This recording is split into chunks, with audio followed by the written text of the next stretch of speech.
momen ini, ketika seluruh hidup ini mulut, lidah bisa mengatakan memuji Engkau, mengatakan betapa indahnya nama itu. Nama yang membuat kami ada di sini. Nama di atas segala nama yang selalu ada dan tetap ada. Engkau yang memperkenalkan Engkau adalah Alfa dan Omega. Apa yang terjadi dalam hidup kami karena Engkau. Tiada waktu di mana Engkau tak ada dalam hidup kami. Dalam masa gelap kami Engkau ada. Dalam masa kami melupakanmu Engkau juga tetap ada. Kasih-Mu seluas lautan, seujung alam semesta tak terjangkau. Dan kasih-Mu yang hebat itu membawa kami ke tempat ini. Terima kasih Tuhan untuk anugerah-Mu yang besar. Kiranya segala pujian yang kami naikkan berkenan menyenangkan hati-Mu. Dan Engkau memberikan belas kasihan, kasih karunia, kebaikan dan pertolongan, juga penghiburan di tempat ini. Engkau adalah kekuatan, Engkau adalah tempat pelindungan. Sebagai sumber kekuatan di dalam kesesakan kami, Engkau sangat terbukti. Terima kasih. Engkau yang punya kerajaan, Engkau yang punya kuasa, Engkau yang punya kemuliaan. Dan tak ada yang bisa melawan hal itu ya Tuhan. Terima kasih.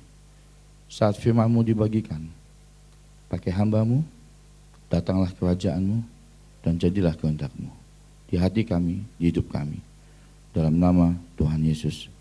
Amin. Puji Tuhan, silakan duduk Bapak Ibu Saudara. Terima kasih untuk undangannya. Yang belum kenal, nama saya Yoy Yunias. Saya mengenal Pak Parda sejak kita bergabung di dalam komunitas Fellowship Sonship oleh Pak John Eli. Saya dari Gereja Kristus Apostolik di bawah pimpinan almarhum Pak Nasir waktu itu. Dan sekarang dipimpin oleh Pak Untung Sitorus. Jadi untung terus kita. Untung terus. Oke, puji Tuhan.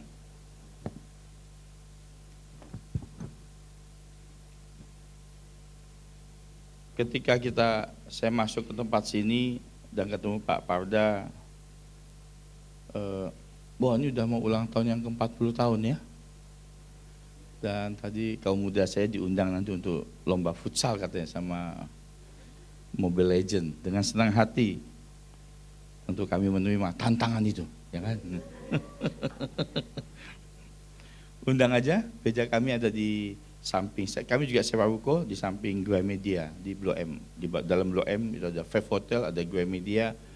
Di sampingnya ada ruko namanya Tutranjaya, milik Pak Victor Hutahayan, dan kami menyewa di situ. Sudah 3 tahun. Gereja kami sendiri, kalau dihitung usia, baru setengahnya gereja ini, baru ulang tahun ke-19 tahun ini. Bapak udah 40 tahun, udah 20 tahun ke depan. Puji Tuhan. Ketika masuk tempat ini, Bapak Ibu, sebelumnya terima kasih ya Pak Parda dan Ibu telah mengundang saya ke tempat ini. Terima kasih. Ketika masuk wilayah sini, ketika berjalan masuk, kan lihat lapangan luas ya. Saya mau bacakan Yesaya 54 ayat terkenal yang dari versi BIMK-nya. Luaskanlah kemah-kemah kediamanmu. Panjangkan tali-talinya dan kokohkan pasak-pasaknya. Engkau akan bertambah luas ke kanan dan kiri. Pendudukmu akan menduduki tanah bangsa-bangsa dan mendiami kota-kota yang sekarang sunyi sepi. Kayak tempat ini Anda terlatih untuk menduduki tempat yang sunyi sepi. Dilatih. Ya, orang sudah meninggalkan, ya kan? Tapi kita dikasih contoh untuk mendiami kota-kota sunyi dan membangun satu komunitasnya Tuhan. Di kota sunyi, nggak diganggu. Nggak diganggu. Tapi pelan-pelan generasi-generasi dibangun. Itu luar biasa.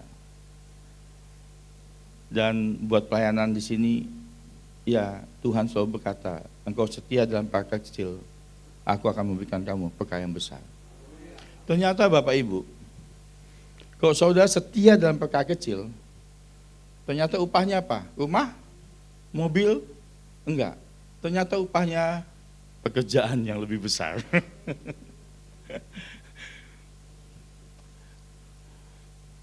Tapi pas dilihat, perumpamannya berkata, masuklah, akan kuperlihatkan kebahagiaan bersama-sama dengan aku. Jadi tanggung jawab lebih besar, tapi kita bisa menikmati kebahagiaannya Tuhan. Ya.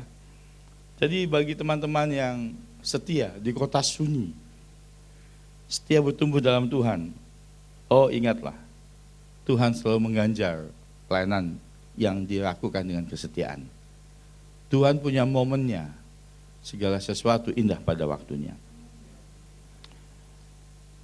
Juga ketika di tempat ini, saudara, saya mendapatkan satu gambaran tentang pohon.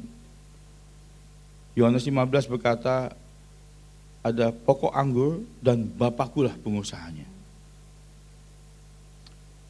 Dijaga dan dirawat Tuhan untuk kemudian berbuah lebat dan buahmu itu tetap. Jadi Bapak Ibu siap-siap berbuah lebat ya.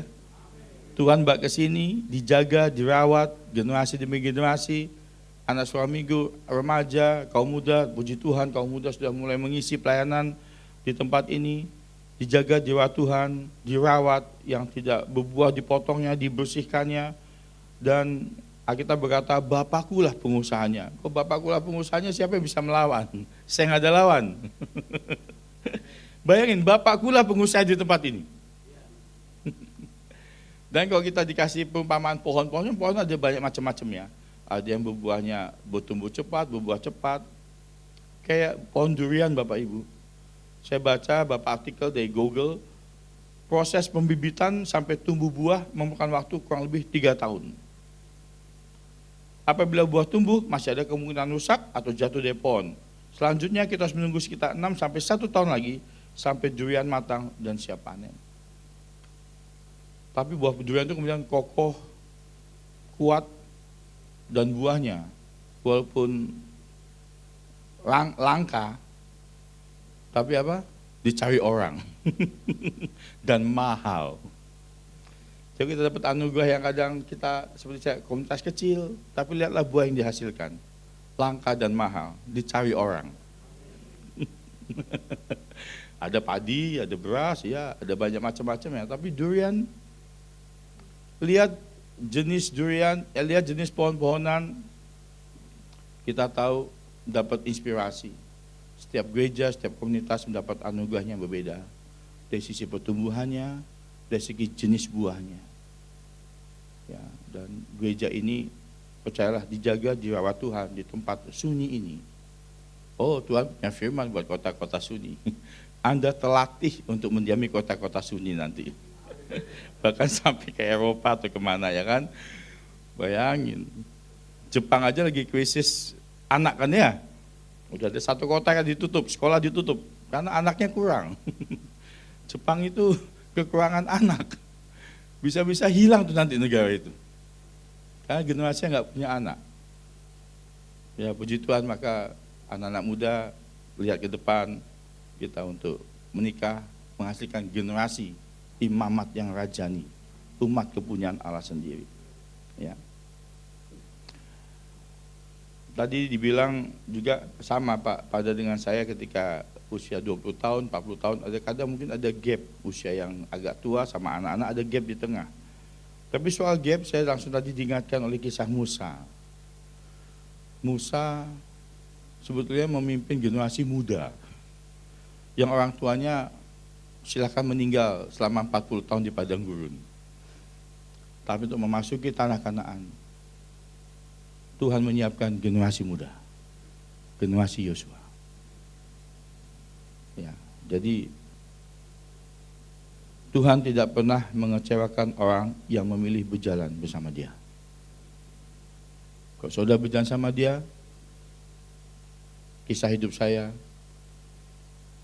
Tuhan gak pernah mengecewakan. Bayangin ya, saat saudara berdoa, Tuhan dengar. Tuhan sang pencipta alam semesta alam. Ketika Tuhan menciptakan doa Bapak kami, Bapak Ibu pernah mikir nggak? Kalau Dia Tuhan alam semesta dan Dia tidak ciptakan alat komunikasi dengan kita, apa gunanya? Itu makanya itu yang di challenge analoginya oleh ateis. Ya Tuhan semesta alam besar, kayak kita nyanyi lagu tadi, Allah besar, agung dan mulia. Tapi jika dia tidak bisa komunikasi dengan kita, apa gunanya? Apa gunanya? Dan doa Bapa kami yang terjemahkan ke semua bahasa, itu mengajar kita bahwa Tuhan menciptakan satu alat, satu komunikasi, kita bisa bertemu dengannya. Dan karena Tuhan Yesus, kita bisa menyapa Allah semesta alam itu dan berkata, Bapa kami yang di surga. Langsung kehadiratnya, langsung, nggak ada sekatnya lagi. Tapi Bapak Ibu yang sedang struggle, saya menguatkan pada pagi ini, engkau selalu punya waktu dan momen. Marilah datang kepadaku semua yang letih lesu dan beban berat. Aku akan memberi kelegaan kepadamu. Doa adalah alat yang dikasih Tuhan. Engkau berkomunikasi dengan saya, Sang Pencipta alam. Berdoalah demikian, kata Tuhan Yesus. Ya, saya bergumul untuk kecukupan saya. Berikanlah kami pada hari ini makanan kami yang, bayangin, ditantang Tuhan untuk berdoa seperti itu. Cukup. Dan kita tahu cukup itu memang cukup. Anda punya uang 1 miliar pun, Anda nggak mungkin makan es krim sampai 2 ton sehari. Atau steak, atau nasi goreng, atau ikan arsik 4 ton sehari. Cukup. 1 potong cukup. Besok gimana Tuhan? Cukup. Kekhawatiranlah yang membuat kita ingin menimbun banyak-banyak. Tapi Tuhan mengajar kita, engkau bisa bergantung kepadaku setiap hari.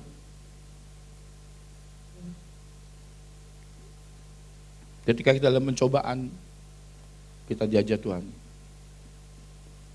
lepaskanlah kami dari pencobaan. Kenapa? Engkau yang punya kuasa.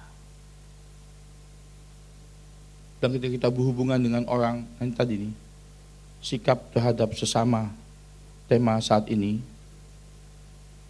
yang paling dasar adalah ampunilah kami akan kesalahan kami, seperti kami juga mengampuni orang yang bersalah kepada kami. Tema hari ini dikasih tema sikap terhadap sesama. Gereja itu kok nggak ada pengampunannya, hambar. Kalau saudara punya kasih, karena Allah adalah kasih, ciri yang paling gampang satu komunitas Kristen adalah pasti ada kasihnya. Kasih Bapa, itu original. Dan kasih Bapa itu, kok ada 3 bisa saya simpulkan. Pertama, dia pasti bisa mengampuni. Mengampuni 7 kali 7, mengampuni berkali-kali. Bayangin kok gereja nggak ada pengampunannya. Tempat yang paling tidak nyaman adalah gereja. Tapi di nightclub, orang yang paling berdosa diterima dan di sapa ramah. Makin berdosa, makin dihormati. Pintu dibukakan. Ya kan, saya pernah dapat ilustrasi yang bahaya sikap terhadap sesama ini, saya kasih gambar begini. Saudara, ini kisah yang saya baca. Jadi kan tema ini ya, sikap terhadap sesama. Saya mau kasih contoh konkret. Kita lagi ibadah nih. Tiba-tiba salah satu saudara tiba-tiba ada handphone yang lupa dimatiin. Dan bunyi kan. Oh, lagunya diskotik lagi ya kan. Dang gitu kan. Dang. Dan semua kita nih, semua mata mandang. Pakai otak. Matiin tuh handphone. Terus tetangga sebelahnya, kamu gimana sih? Lagi khotbah nih. Terus pendetanya, siapa itu? Siapa yang tadi handphonenya nyala? Lain kali masuk, matikan tuh handphonenya ya. Mengganggu kita semua. Dan dia malu. Dia keluar. Dia pergi. Ada lapo sini, lapo. Dia ke lapo. Ini kan karena ilustrasi Eropa ya, dia pergi ke klub malam gitu kan. Ke klub malam. Masuk. Udah dia stres kan, dimarahin jemaatnya. Sloki 1 gitu kan, stres kan. Dia minum, kada mikir, wah masa saya ditegur pendeta saya dia kiri kanan, kayak matanya menghakimi banget. Handphone gua nyala kan, gua lupa matiin tadi. Iya sudah, tapi kok mata semua itu kayak, karena dia lagi gini, tiba-tiba dia minumannya ketumpah nyenggol orang sebelahnya ya kan, basah. Wah takut lagi dia, double double penghakiman di nightclub kan, di gereja jadi hakimnya apalagi di nightclub kan gitu. Pas tumpah, yang ditumpahin, orang ngomong gini, kan dia takut, sorry. Tenang bro, gue juga biasa numpahin juga, tenang bro, tenang. Sudah, tenang. Tenang, ini bro ini tumpah, kau kasih satu lagi ya? Wah bayang. Terus langsung waitersnya, cantik manis datang, tenang pak, dibawain tisu, wangi lagi, dilapin bajunya, dilapin tumpah-tumpahannya, ya kan, disemprot-semprot wangi, pak. Saya siapin satu sloki lagi pak, udah tenang, bapak ke tempat yang tepat, kok lagi stres emang ke tempat sini pak. Saya satu lagi. Sejak itu, kisah ironi ini, orang itu rajin ke nightclub dan tidak ke gereja lagi.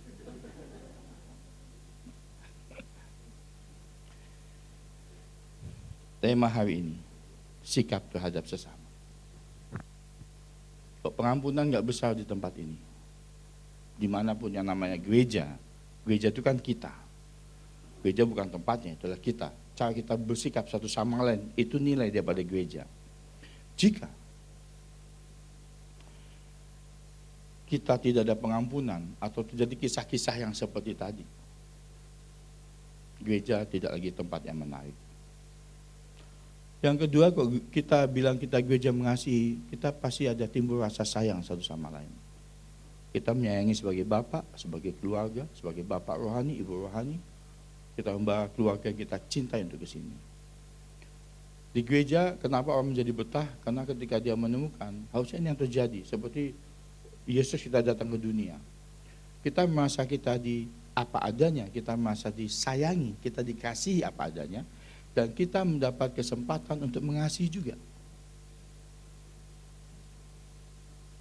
Gereja ada tempat di mana kita bisa bersikap, kita merasa disayangi, artinya diterima, dan kita punya menyayangi juga. Itu hukum kasih kan begitu. Dan ketika saudara bisa menyayangi seperti itu, level kasihnya Tuhan adalah, saya datang untuk berkorban, untuk apa yang bisa saya berikan, hingga menjadi yang terbaik buat teman saya, atau gereja saya, atau komunitas saya. Bayangin ini puluhan orang di sini datang ke gereja sini, naik ke lantai 3 ini dengan semangat, aku ingin memberikan yang terbaik. Dan jika untuk memberikan yang terbaik itu, saya harus berkorban, I will do it. Kita tidak datang seperti orang datang ke bayaran, datang karena mau dibayar, karena saya gaji di sini, karena saya dapat sesuatu, saya mau mendapat sesuatu. Setelah itu saya pulang. Saya di sini dapat berkat, dapat uang, dapat makan, terus saya cepat pulang. Dan tidak ada satu kontribusi apapun. Orang yang mengasihi, sikap kita terhadap sesama atau gereja di level tertinggi, itu seperti Tuhan Yesus. Datang dan memberikan yang terbaik yang dia punya. Ketika itu terjadi di tempat itu atau di gereja manapun juga, saya percaya itu tempat orang yang sangat senang datang. Bisa mengampuni, bisa menyayangi, bisa memberikan yang terbaik sesuai yang diperintahkan Alkitab. 3 itu hidup dalam hidup kita masing-masing. Semangat saudara berubah. Pendeta kan bukan sumber uang, tapi dia dipakai Tuhan untuk memberkati. Dan ketika berkat, lihat, grace and peace to you. Rahmat, anugerah, dan kasih melimpah. Itu bayangin berkat itu dibawa kita pulang. Kemana kita pergi ada anugerah, ada kasih, ada kemurahan menyertai kita, bayangin tuh. Ada kita berkata, kalau Tuhan berkenan, musuh orang pun didamaikan dengan dia, gitu kan ya. Tenang aja bro. Jangan bersama Tuhan. Nah, sekarang kita coba lihat tema ini. Ayat yang dikasih ke saya Matius 7 ayat 1 sampai 5. Ini sikap terhadap sesama, tapi langsung isinya bahaya. Langsung isinya bahaya. Matius 7 ayat 1-5. Janganlah menghakimi supaya kamu tidak dihakimi. Jadi kan saya perikop di Alkitab saudara itu tertulis menghakimi sesama. Ini saya dikasih tema sikap terhadap sesama dan kemudian dikasih tema menghakimi sesama. Oh, keren kan? Jadi ini yang mau disorot. Apa nih maunya? Jangan kamu menghakimi supaya kamu tidak dihakimi. Karena dengan penghakiman yang kamu pakai untuk menghakimi, kamu akan dihakimi. Dan, nah ini dia, tema yang saya ambil di hari ini. Ukuran yang kamu pakai untuk mengukur, akan diukurkan kepadamu. Mengapa engkau melihat serpihan kayu di mata saudaramu? Serpihan itu kecil ya, serpih ya. Sedangkan balok di dalam matamu tidak kau ketahui. Beda banget ya. Biasanya, bersihkan itu serpihan di matamu sebelum kau melihat serpihan saya. Oh, enggak, ini langsung Tuhan Yesus berkata, kamu lihat serpih kecil di mata temanmu itu, kau sudah hakimi. Sedangkan matamu itu ada baloknya. Artinya enggak imbang Anda menjudge orang. Anda menghakimi itu enggak seimbang. Engkau menilai engkau saat buat sesuatu salah kecil, tapi saat itu terjadi sama orang, kau memblow up-nya sampai ke Facebookmu itu kemana-mana. Bahkan kau di tetangga sebelah tertulis, bila kiranya azab 7 kali lipat yang pedih diterima oleh dia. Saking ngutuknya itu nggak bisa ada kalimat kutuk lagi.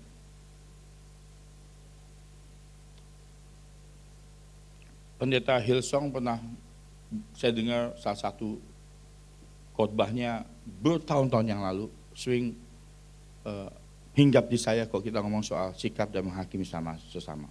Dia bilang begini, saya bertemu dengan orang yang jika ada orang salah, dia hakiminya, dia tuh emang begitu, dia tuh emang begitu, dia tuh emang begitu. Dia cepat saya menghakimi. Tapi ketika dia buat salah, kita berkata apa? Berilah maka kau akan ketika dia buat salah, hujan makin juga ke dia berlimpah-limpah. Dia biasa menghakimi orang. Tiba-tiba dia buat salah, dia hakimi. Tapi, terus dia bilang, ada orang yang humble, rendah hati. Ketika ada orang salah, dia datangi, dia baik hati, dia bisa kalau Alkitab itu menegur, menasihati di posisi yang menolong. Dan ketika dia buat salah,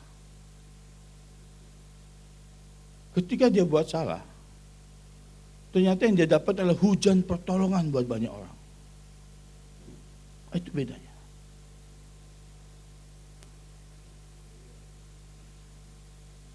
Kalimat melengkapi dalam Efesus 4 ayat 12 untuk memperlengkapi umat Tuhan untuk pekerjaan pelayanan. Kata melengkapi di bahasa Yunaninya dipakai dalam konteks ini. Ada orang yang patah karena sakit luka, dirawat, dijaga, dikasih obat hingga dia disembuhkan, hingga dia bisa berfungsi lagi. Itu artinya melengkapi.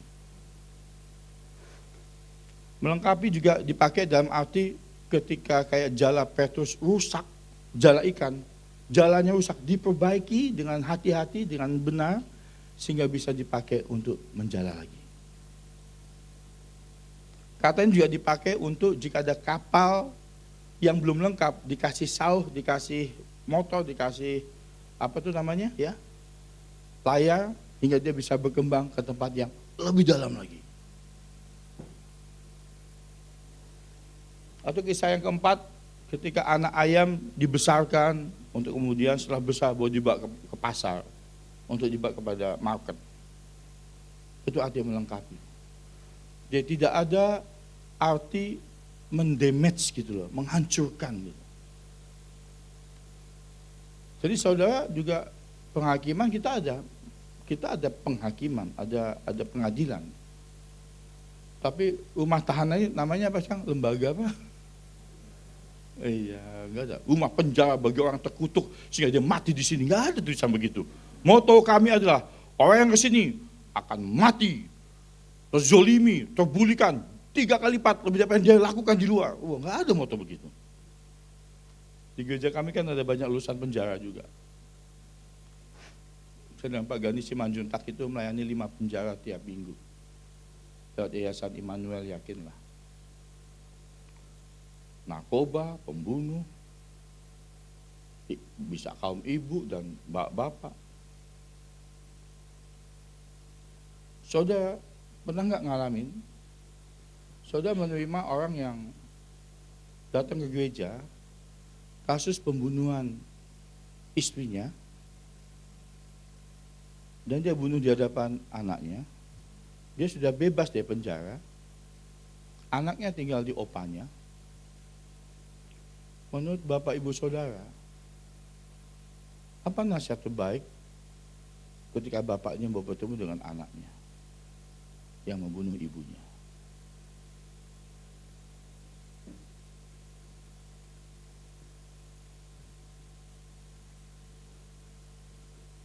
Kita melayani yang nggak sempurna. Kita bukan melayani orang yang cuma datang naik mobil bersama keluarga, habis dari gereja kita ke mall makan-makan, main-main. Kita membagi kasih Tuhan.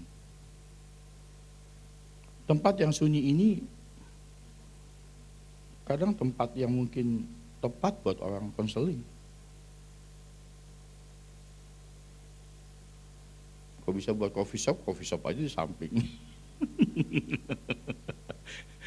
Tempat ngopi konseling maksudnya.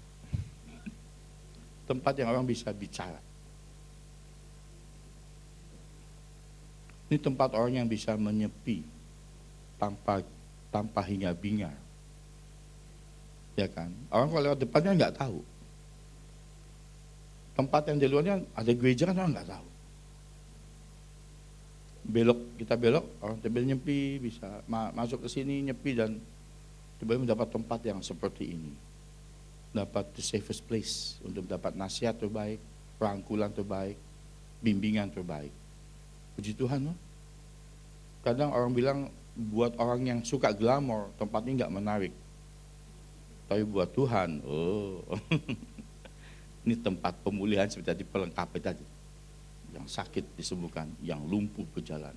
Lihat Lukas 4, Tuhan buka kitab dan berkata, ya kan, rantai penjara dilepaskan, yang membuat mata melihat, lumpuh berjalan, dan memberitahu tahun rahmat Tuhan sudah datang. Nah itu sikap itu. Itu sikap. Jadi teguran buat ayat yang ke-5, hai orang munafik, keluarkanlah dahulu balok dari matamu, setelah itu engkau akan melihat dengan jelas untuk mengeluarkan serpihan kayu dari mata saudaramu. Munafik itu intinya beda kata, beda perbuatan. Dan Tuhan gak mau kita begitu. Udah beda kata, beda perbuatan, juga beda dalam dan luar. Berjubah suci, di dalam kotor. Ya. Penampilannya rohani, saleh, tapi sikapnya melecehkan orang. Salah satu bentuk kemunafikan, kata psikologi, adalah ini satu. Suka mencela orang lain dengan ukuran standar yang dibuat sendiri dan bukan dari Tuhan. Nah itu. Mari kita introspeksi masing-masing. Kalau dibilang munafik, salah satunya adalah dia suka mencela orang lain dengan ukuran standarnya. Dia mencela orang lain. Ngomong kiri kanan, untung kamu enggak. Terima kasih, untung kamu enggak. Ya.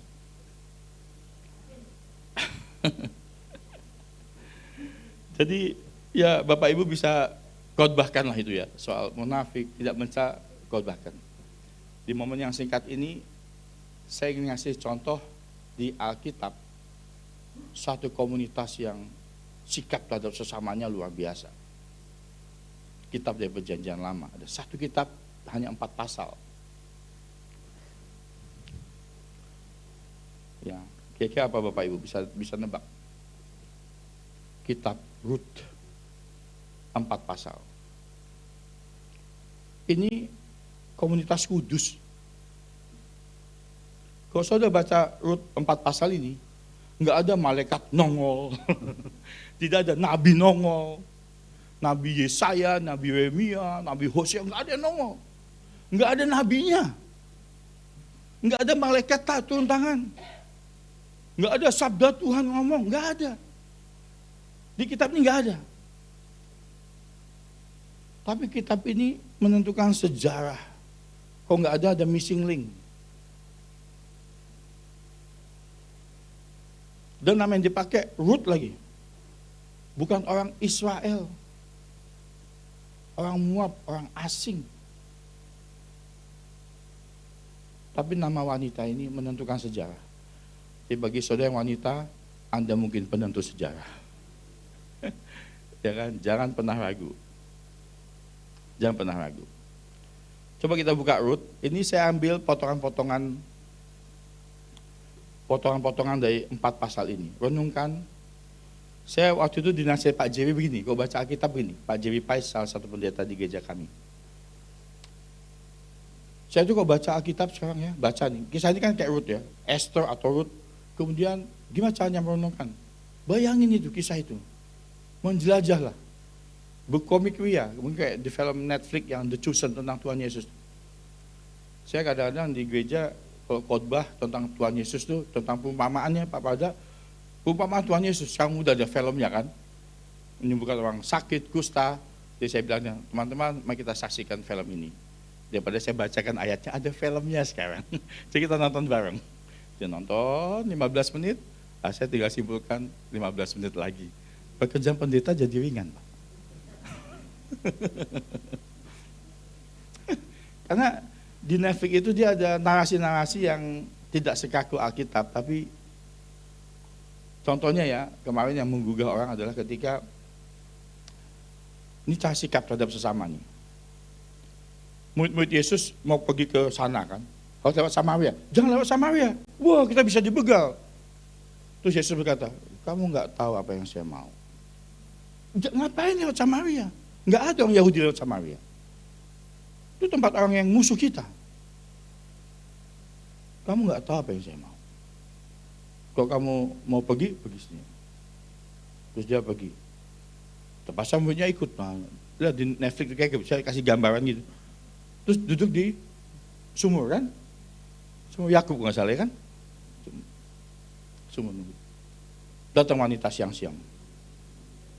Ketus. Pengalaman ninggal suami pertama, ada 5 suami, yang ke-6 bukan suaminya, ini wanita paling hambar di dunia. Ada yang seperti itu, hambar, pelayanan udah hambar, hidupnya. Ngapain minta air? Ketus, tuh lihat di film itu ketus, lihat efesinya, ketus. Dinasihat, oh kamu nabi ya? Bisa nembak-nembak orang, ketus kan? Ketus. Tapi yang berubah adalah ketika dia mau cuek, ngapain kamu minta air dari saya? Yesus dia. Bayangin ya, untuk satu wanita, Yesus pergi ke tempat yang paling asing. Hanya untuk satu wanita Samaria. Kita pendeta maunya 5.000 orang, 4.000 orang, bahwa kita ada panggungnya. Ada full band, ada just dasi, bahwa kita, kayak saya ini kan sebenarnya saya tuh kalau kesini sering malu kayak dengan Paulus. Mengkhotbahkan khotbah Paulus misalnya, dan dapat doa, makanan, minuman, panggung, foto-foto, selfie. Saya, Paulus waktu nulis di penjara digebukin. Dia nggak minta hak paten tulisannya. Itu membuat pendeta humble harusnya. Jadi wanita Samaria ini begitu, tapi yang menohok dia adalah ketika dia mulai pergi, nggak pergi sama Yesus. Yesus kemudian berkata, suami yang pertama begini-begini. Kau meninggalkan dia, dan kau merasa bersalah. Hingga setiap kamu ke pasar, kamu ada cium bau aroma jeruk, kan itu seperti aroma suami kamu yang pertama. Kamu ingin kembali, udah nggak mungkin. Suami yang kedua melantarkanmu. Suami yang ketiga, langsung dia jatuh. Ketika kau berhadapan dengan Tuhan, Tuhan tahu betul beban hidupmu itu apa. Itu sikap terhadap sesama. Kalau kita Lu kan wanita, sundal ya, 5 cowok, wanita apaan kamu kan gitu. Tapi Tuhan bilang, aku air hidup. Yang minum dari aku akan gak haus lagi selama-lamanya. Engkau mendapatkan apa yang kau mau. Dan wanita ini kau tahu ceritanya. Dia pergi, dia bawa orang kampungnya mendatangi penginjil. Dan Yesus terpaksa 2 hari tinggal di sana, kalau nggak salah. Desa itu pasti ada KKR besar. Sikap terhadap sesama juga, saya mau cerita. Ini saya baca di satu artikel tulisan David Jeremiah. Ada seorang wanita muda yang divonis mati dari sisi medis. Sikap, dia bisa mengutuki orang, mengutuki gerejanya yang kok nggak doain saya dan saya sakit mau mati. Tapi wanita muda ini datang kepada pendeta dan berkata, hidup saya kayak kata kedokteran nggak lama lagi. Pak pendeta, apa yang saya lakukan untuk mengisi hidup saya mau masih hidup ini? Terus pendetanya bilang begini, pendetanya berkata, coba kamu doakan agar terjadi pertobatan yang besar di desa kita ini. Dia langsung yes, nggak menyalahkan, nggak cari selumbar, serpihan, balok di mata orang, nggak menyalahkan siapa kok dia sakit. Dia ikuti kata pendetanya. Dia tulis nama ada 56 orang. Terus dia simpan di bawah bantalnya. Dan dia mulai tekun mendoakan 56 orang itu. Dalam beberapa waktu terjadi kebangunan rohani di desa ini. Dan terjadi pertobatan yang besar. Kemudian wanita ini kemudian nggak lama dia meninggal sesuai dengan vonis dokter. Mungkin 3 bulan, 6 bulan hidup. Dia nggak ada mujizat terjadi, dia meninggal. Lalu ketika orang merapikan kamarnya, di bawah bantalnya ada daftar list 56 orang itu yang didoakan. Dia lihat. Dan kemudian kan dicek. Ternyata nama-nama itu sudah terima Yesus sebagai Tuhan dan Juru Selamatnya. Dan orang yang ke-56 yang terakhir didoakan terima Yesus semalam sebelum dia mati.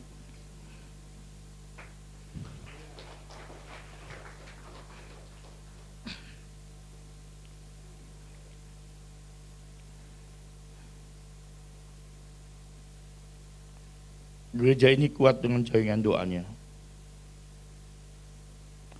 Jadi jangan anggap remeh ketika gembala saudara mengajak berdoa. Bahkan buat orang yang Anda nggak kenal.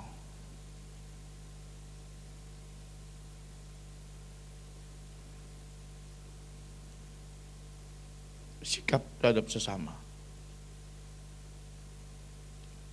Mau seperti itu Bapak Ibu Saudara? Kalau di luar tempat ini mungkin orang nggak nganggap. Tapi tempat ini, ya my God. Tempat to safest place ketemu dengan seorang gembala. Tempat orang bisa dikasihi tanpa digesa-gesa. Tempat orang bisa duduk tenang. Bisa tempat orang yang mungkin tertidur, terlayani sampai pagi. Tempat orang bisa berdoa 24 jam tanpa diganggu. Tempat kubu pertahanan Tuhan di tempat ini. Bukan tempat yang dibanding-bandingkan kemegahan kayak gereja lain di mal-mal. Tuhan punya ukurannya masing-masing. Ya, saudara masa dikasihi, masa diampuni, masa terbekali, terlengkapi seperti tadi. Dan melihat doa-doa saudara dijawab. Ini tempatnya Tuhan. Amin. Ya, saya mau tutup dengan kisah di Esther ini Bapak Ibu. Ini terdiri 4 pasal, nggak ada tulisan hadir Alkitab, malaikat, nabi nggak ada. Kisah tentang 2 wanita Naomi dan Ruth. Jadi Ruth 1 saya simpulkan begini. Ruth 1 ayat 1 dan seterusnya.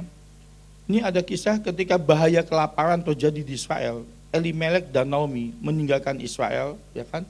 Meninggalkan Efrata dari Bethlehem, ini kota Daud ya kan? Jesus dari Bethlehem ya kan? Tempat kelahiran Tuhan Yesus. Udah dapat clue-nya ya. Oh, Bethlehem ini. Bethlehem. Yesus lahir di Bethlehem. Sejarah yang hilang ada di sini. Mereka karena kelaparan mereka pergi ke Moab. Saudara kalau lihat di sini ada peta Israel, di sini ada danau ya kan. Di sini Moab, dia nyebrang tuh. Tinggal di negara asing. Karena di Israel kelaparan karena di hakim-hakim ada penghakiman untuk bangsa ini. Mereka pergi, tapi diizinkan Tuhan. Ada orang bisa kok menghakimi, itu ninggalin kita, menghakimi kan, ninggalin kita pindah ke negara asing, dihakimi, sikap. Tapi Tuhan izinkan nggak ada sesuatu perkara. Lalu mereka sampai di Moab, singkat cerita, mereka bersama anak-anaknya, ya kan, bersama anak-anaknya, namanya Mahlon dan Kilion, ayat ke-5, ayat 1-5. Suaminya kemudian meninggal. Mahlon dan Kilion menikahi wanita Moab. Mereka nggak punya anak. 2 anak ini mati juga.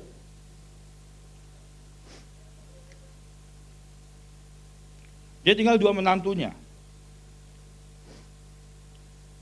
Lalu ayat 8. Tapi lihat ayat 6. Ayat 6. Ia mau pulang. Sebab di daerah Moab ia mendengar bahwa Tuhan telah memperhatikan umatnya dan memberi mereka makanan. Iman dijaga. Naomi, makanan. Ayat 8 disuruh pulang dan ini lihat. Sikap terhadap menantunya yang wanita asing. Pergilah, pulanglah masing-masing ke rumah ibumu. Kiranya Tuhan menunjukkan kasih setianya kepadamu, seperti yang telah kamu tunjukkan kepada mereka yang telah meninggal itu dan kepadaku. Itu sikap. Sikap yang pertama, kiranya Tuhan menunjukkan kasih setianya kepadamu. Ketika dalam melayani, orang yang sedang ketinggalan suami, nggak punya anak, suruh pulang lagi, pulangkan saja kepada rumahmu. Pulanglah dan kasih setia Tuhan. Kiranya Tuhan memberkatimu. Amin Bapak Ibu. Gak bilang, gagal kau sih ngasih makan anakku salah-salah, mati anakku. Enggak. Ayat 9. Kiranya atas karunia Tuhan, kamu mendapat perlindungan masing-masing di rumah suamimu. Ini doa yang profetik. Dan ini terjadi di Rut. Kiranya atas karunia Tuhan, kamu mendapat perlindungan masing-masing di rumah suamimu. Jadi kalau kita berdoa kepada sesama kita, kiranya atas karunia Tuhan, kamu mendapat perlindungan. Pulanglah. Dan saudara tahu, si Orpa nggak pulang, tapi si Rut nggak mau. Ayat 16, saya loncat. Rut berkata, nggak mau. Jangan desak aku meninggalkan engkau untuk pulang dan tidak mengikutimu. Kemanapun kau pergi, ke situ aku pergi. Dimanapun kau bermalam, di situ aku bermalam. Bangsamu lah bangsaku dan Allahmu Allahku. Dimanapun engkau mati, di situ aku mati dan dikuburkan. Wah, gila. Bapak Ibu, kenapa Rut bisa berkata demikian? Kenapa dia bisa memberi hidupnya, ikut dengan Naomi, dan ikut ke bangsanya, meninggalkan bangsanya. Walaupun sudah nggak ada untungnya lagi. Karena pasti Naomi dan keluarganya men-treat dia sangat bagus. Sebagai ibu. Ya Bu Agaya. Sebagai ibu. Lihat Naomi. Ternyata Naomi ini hanya dikasih pelayanan 1 orang. Ketika dia pulang, suaminya mati, 2 anaknya mati.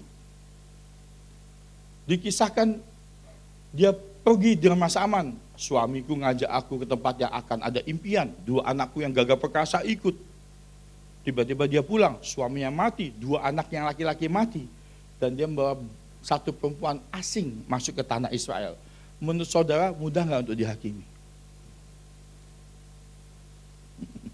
Miskin, pulang dengan kekalahan. Datang ke tempat ini dengan kekalahan. Siapa tuh? Udah lama kan ke gereja, siakan hidupnya sekarang, gampang menghakimi.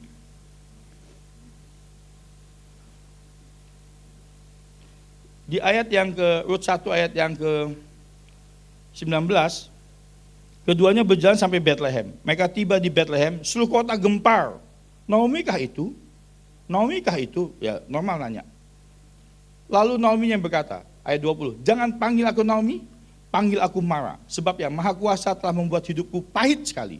Bayangin, pahit, tapi dia menyerahkan dirinya sendiri. Dengan tangan penuh aku pergi, tetapi Tuhan memulangkan aku dengan tangan kosong. Mengapa kamu manggil aku Naomi? Sedangkan Tuhan telah bersaksi melawanku, yang Maha Kuasa telah mendatangkan malapetaka kepadaku. Lalu ayat 22, untungnya demikianlah Naomi pulang bersama Rut, dan Rut kembali ke situ pada saat permulaan panen jelai. Enggak ada respon seperti yang di perjanjian baru, masyarakat membuli dia, melecehkan dia, mereka terima.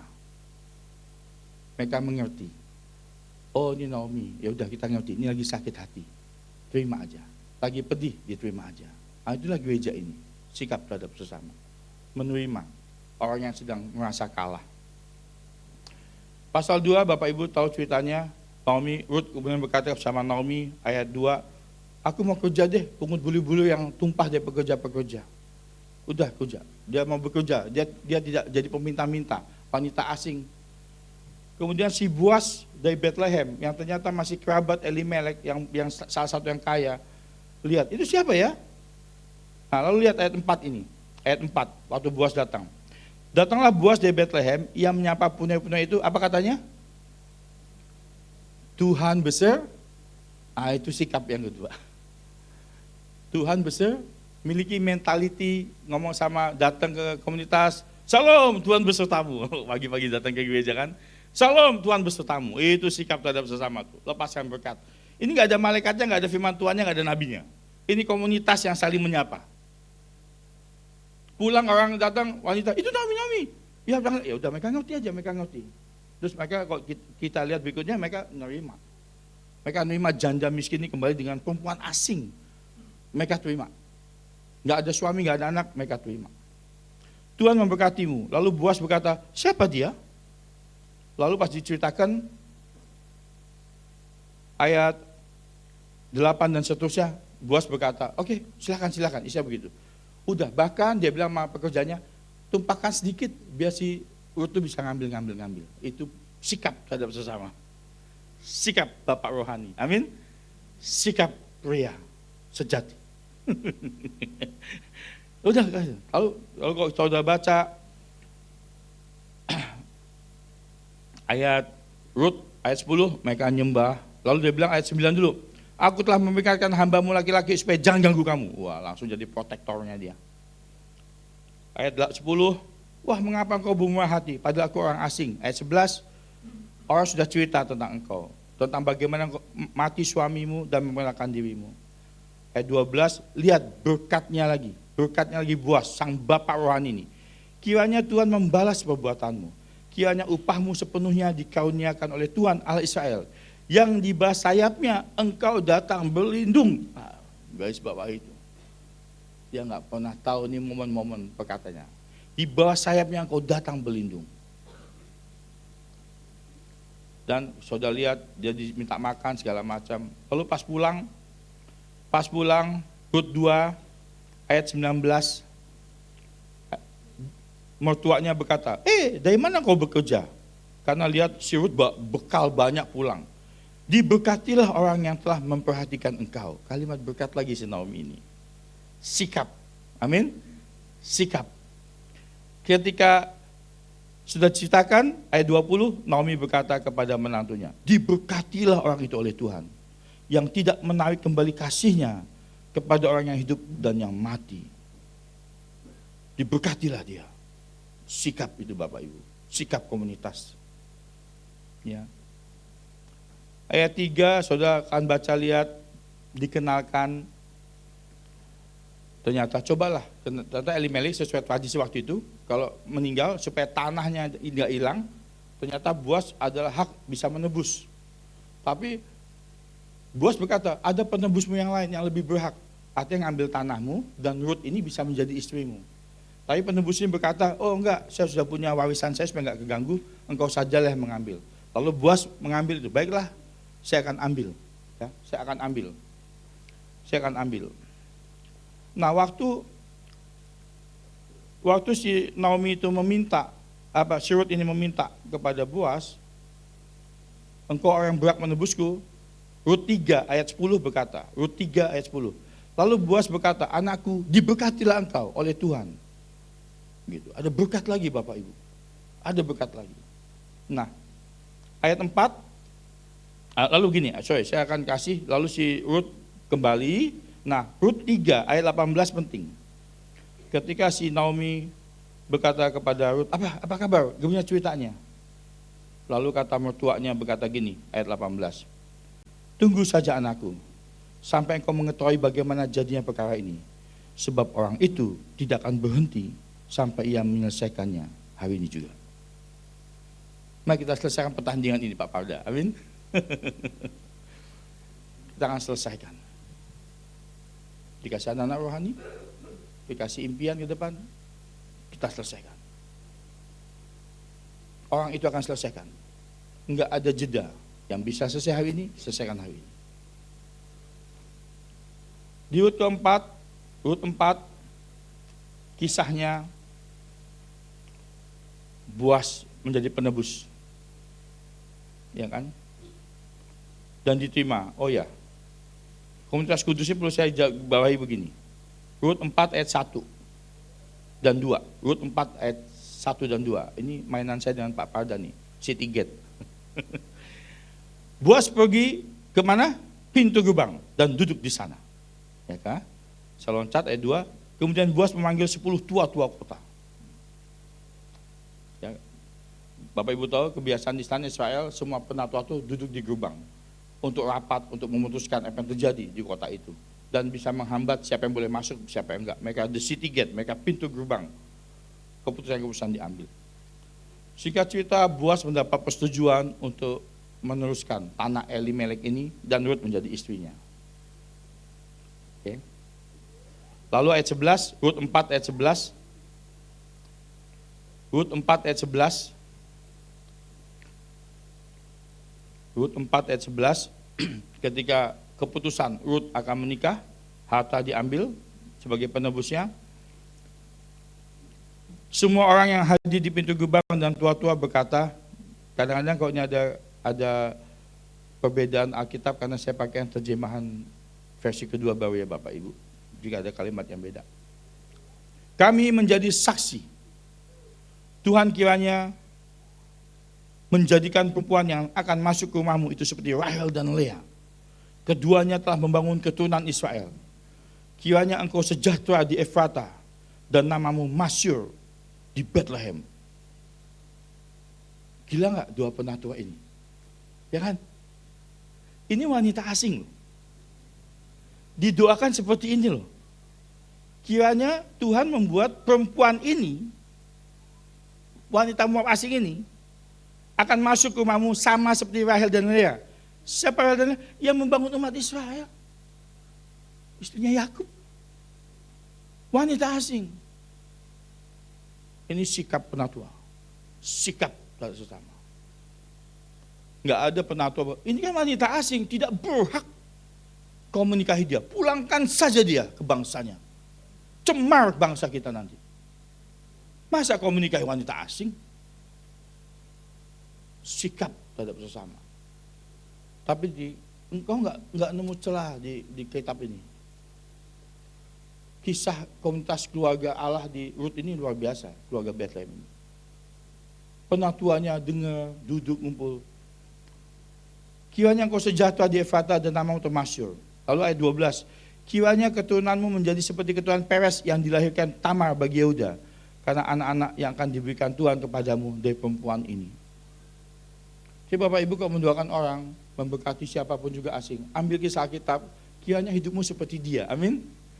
Lihat anak muda, Abraham, segala macam, Tuhan, aku bilang engkau seperti Yosua, engkau seperti Daniel, hikmatmu bertambah-tambah, di tengah asing, di tengah tersendirian, ketika engkau terpuruk, terzolimi, kiranya engkau seperti Yusuf, kiranya imanmu seperti Sadrak, Mesak dan Abednego, di tengah pergumulan.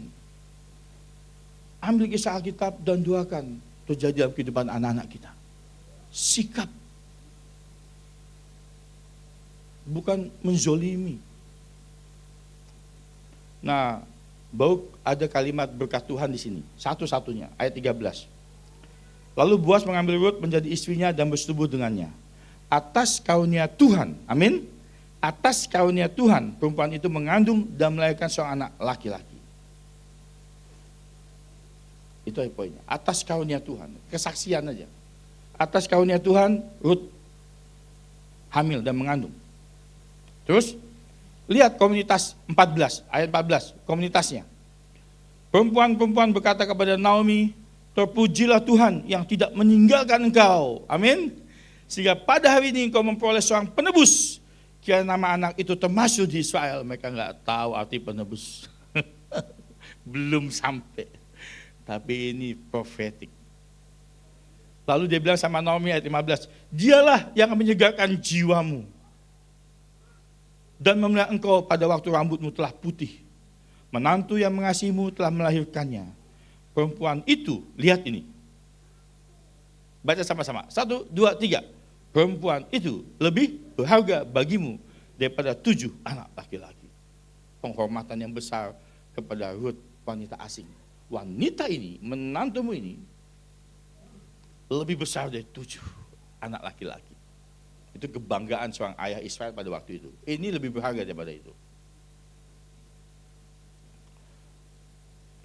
Naomi mengambil anak itu serta meletakkannya di pangkuannya dan menjadi pengasuhnya. Lalu Naomi mendapat berkat, ayat 17. Tetangga-tetangga perempuan memberi nama kepada anak itu dan berkata, seorang anak laki-laki telah lahir bagi Naomi. Yuk kita baca sama-sama seterusnya. Siapa itu? Mereka menamainya Obed, dialah ayah Isai, dan Isai itu ayah. Selesai kasus. Ternyata ini nenek moyangnya Daud. Dan Kristus disebut anak Daud. Dari wanita Moab ini. Jadi Bapak Ibu, sikap terhadap sesama, saya menyarankan kita merenungkan di kitab Rut tadi. Lihat, ini komunitas yang tidak menghakimi satu sama lain. Yang menyebabkan perempuan asing yang ada belas kasihan, ada kasih setia. Dan ketika wanita asing ini cari pekerjaan, ada bapak rohani, ada orang yang, kita bantu. Dan kemudian dia mendapat jodohnya. Dan ternyata wanita ini yang dianggap sampah waktu itu, asing atau di gereja ini, ternyata itu yang Tuhan pilih. Jadi ketika ada Elimelek dan Naomi, ayo kita pergi ke tempat Tuhan izinkan. 10 tahun bro, 10 tahun. Gak apa-apa kata Tuhan. Karena saya ingin mentakdirkan keluarga ini membawa pulang Rut yang akan menjadi nenek moyangnya Daud. Wanita ini yang saya pilih. Dari Moab ini, wanita asing. Bukan wanita pilihan dari Israel. Wanita asing. Dan kisah Rut, Boaz dan Rut menjadi kisah kasih Allah Bapa melewati Tuhan Yesus buat dunia. Ini perumpamaan yang luar biasa. Ada tanda-tanda, ada ilustrasi bahwa Tuhan akan berbuat yang sama buat kita semua, orang yang asing di hadapan Tuhan. Kiranya Bapak Ibu diberkati dengan renungan hari ini, bahwa ketika sesuatu salah terjadi, sikap kita bawalah sikap dari Tuhan. Amin. Lihat perkataan Naomi, perkataan Boaz, diberkatilah engkau anakku. Kasih setia Tuhan. Lihatlah berkat penatua. Kiranya engkau menjadi Maria, seperti ibunya Yesus. Kiranya engkau menjadi Esther, pendoa yang luar biasa. Untuk anak laki-laki, kiranya engkau menjadi Yosua, menjadi Daniel, menjadi Timotius, menjadi Paulus, menjadi Petrus.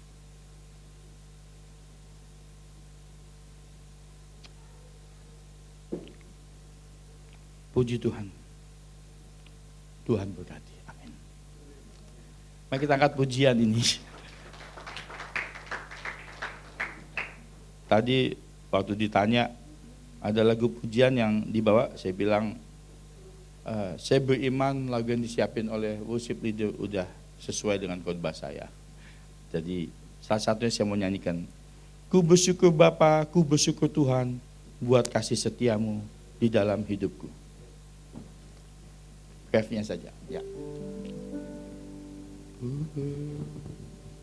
Ku bersyukur Bapa, ku bersyukur kayak Naomi dan Ruth lagu ini. Buat kasih setiamu di dalam hidupku, ku bersyukur. Ku bersyukur Bapa. Ku bersyukur Bapa. Ku bersyukur Tuhan. Mari kita bangkit berdiri. Buat kasih setiamu di dalam hidupku, ku bersyukur, ku bersyukur Bapa, ku bersyukur Tuhan, buat kasih setiamu di dalam hidupku, ku bersyukur. Bapak Ibu, kita satu sejenak, dan saya minta kita menjadi umat yang memberkati. Boleh saya minta saat ini, tolong lihat kiri kanan, pilih minimal 2, lepaskan berkat dia. Kiranya hidupmu bahagia, kiranya pekerjaanmu diberkati, kiranya masa depanmu diberkati. Coba pilih aja, random, Roh Kudus menggerakkan kita. Pilih 1, 2, 3 orang, katakan saling memberkati, katakan Tuhan memberkati hidupmu ya, Tuhan memberkati pekerjaanmu ya. Ku bersyukur Bapa.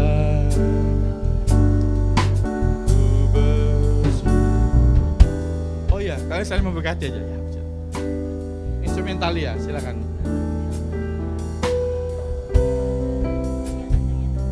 Berkati. Sikap kita memberkati.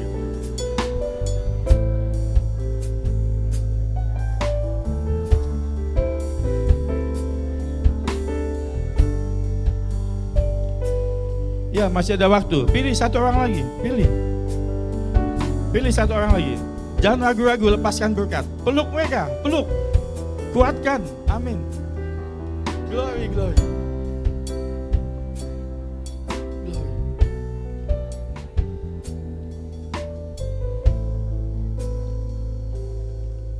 Ya, sekali lagi, ku bersyukur. Ku bersyukur Bapa. Ku bersyukur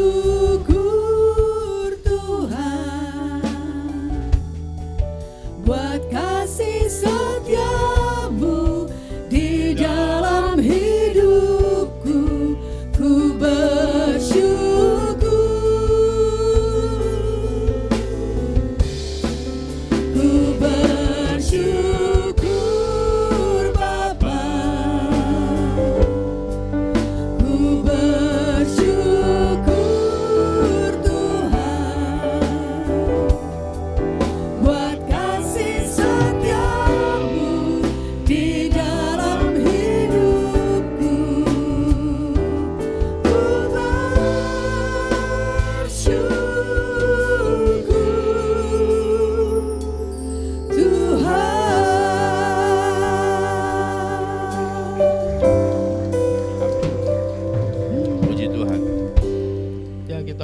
masih ada yang mendoakan dan saya berdoa.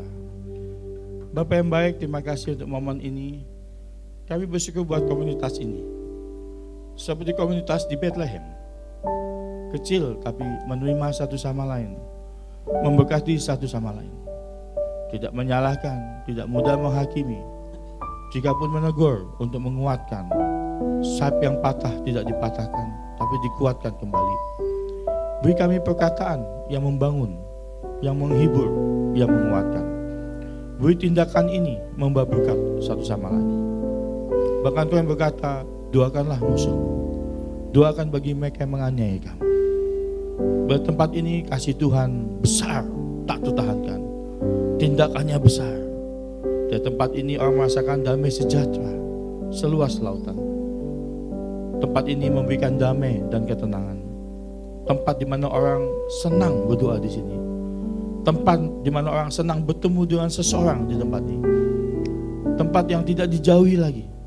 Tempat yang membuat menjadi magnet untuk orang datang. Tua, muda, anak-anak, mereka berlari seperti lari ke Bukit Sion. Tempat kebenaran ditegakkan. Tempat kasih Tuhan dilimpahkan. Tempat kemurahan dan belas kasihan Tuhan dirasakan. Tempat hati yang berduka tidak bersedih lagi. Orang yang patah hati, kecewa, hambar dihiburkan, dikuatkan. Biar tempat ini menjadi heran diceritakan. Tempat yang luar biasa engkau pisahkan puluhan tahun untuk menjadi generasi yang kuat, menjadi berkat, bahkan menjadi berkat bagi bangsa-bangsa. Disiapkan untuk mendiami kota-kota yang sunyi. Terima kasih Tuhan. Terpujilah namamu. Manusia sudah bicara, tapi Engkau Tuhan, firman-Mu menggema di hati kami, bergema.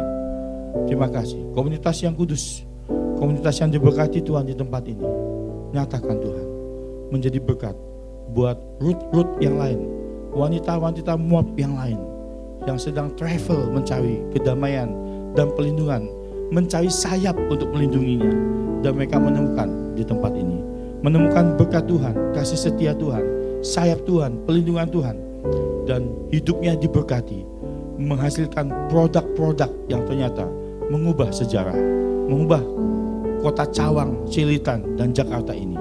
Tuhan memberkati tempat ini Tuhan. Bethlehem kecil, dalam nama Tuhan Yesus, tapi lahir seorang penebus, lahir kasih setia, ibu yang tua diberkati. Mereka, Naomi tidak lagi marah, ia memang wanita yang mendapat belas kasihan, kemurahan. Dan satu wanita ini ternyata ia mau menjadi berkat bagi banyak bangsa. Terima kasih Tuhan. Ajar kami tidak menghakimi dengan jahat, tapi kami melihat bahwa setiap yang terjadi ada rencana Tuhan di dalamnya, dan kami hanyalah pelaku-pelaku untuk menggenapinya. Kami menerimanya dengan syukur dan berterima kasih. Terima kasih untuk tempat ini. Terima kasih buat para hamba Tuhan, penatua, gembala, dan ibu. Terima kasih buat para pekerja dan jemaat yang telah setia menolong satu sama lain, memberkati satu sama lain, sehingga tempat ini kokoh seperti Petra, tahan dalam badai rintangan, menjadi tempat di mana kasih siap dibagikan sampai ke ujung-ujung bumi. Di dalam nama Tuhan Yesus kami berdoa. Amin. Silakan duduk.